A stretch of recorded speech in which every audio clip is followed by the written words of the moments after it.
स्वागत है आपका स्टडी आर्क में। और आज हम डिस्कस करेंगे 1 अक्टूबर के करंट अफेयर्स, जिसमें हम देखेंगे देश दुनिया की तमाम खबरें और उनका एनालिसिस करेंगे।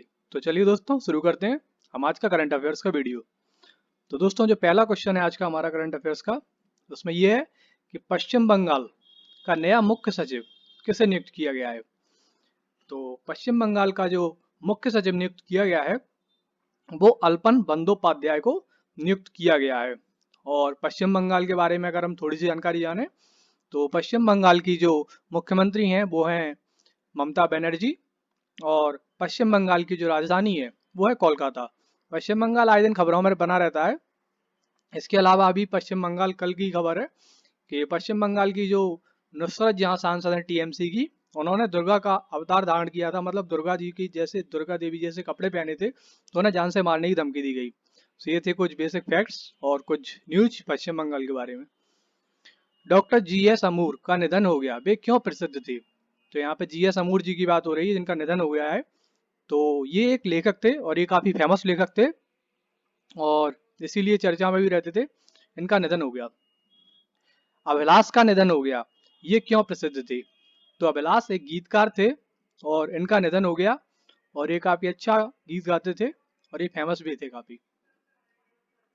एफटीआईआई गवर्निंग काउंसिल के नए चेयरमैन किसे नियुक्त किया गया है। तो एफटीआईआई जो है संस्था एक फिल्म और टेलीकॉम से संबंधित है। तो इसके चेयरमैन जो नियुक्त किया गया है वो शेखर कपूर जी को नियुक्त किया गया है। हरून इंडिया रिच लिस्ट में मुकेश अंबानी किस स्थान पर रहे। तो हरून इंडिया जो कि लिस्ट जारी करती है, तो उसमें जो मुकेश अंबानी जी थे वो 9वें स्थान पर रहे हैं।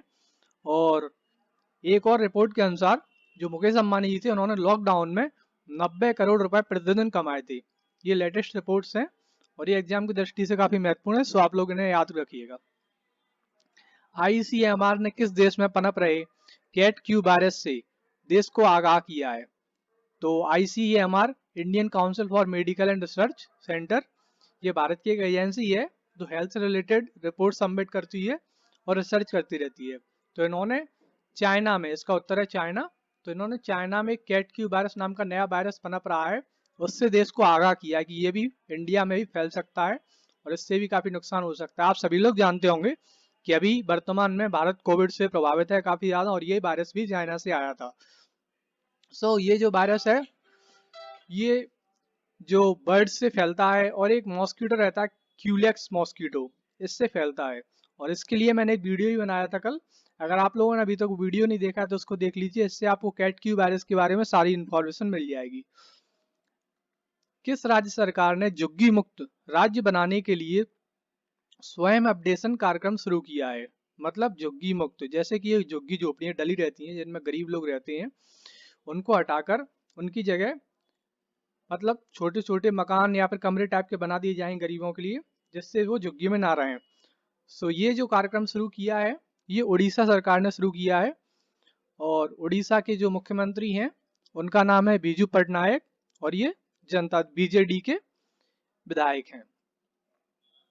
भारत के किस शहर ने रेजिलिएशन श्रेणी में यूनेस्को पुरस्कार जीता। तो इसका जो आंसर है वो है सूरत। सूरत ने रेजिलिएशन श्रेणी में यूनेस्को का पुरस्कार जीता है। बुक है जो ए वकेट ऑफ फ्लावर के लेखक कौन है, ये बुक लिखी गई है। तो इसका जो उत्तर है वो है doctor Krishna Saxena.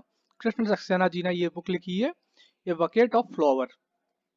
A bouquet of flower का जो हिंदी में अर्थ होता है वो होता है फूलों का गुलदस्ता। जैसा कि आपने देखा होगा बकेट वगैरह ले जाते हैं लोग किसी को कांग्रेस करने के लिए, सो उसी की बात हो रही है।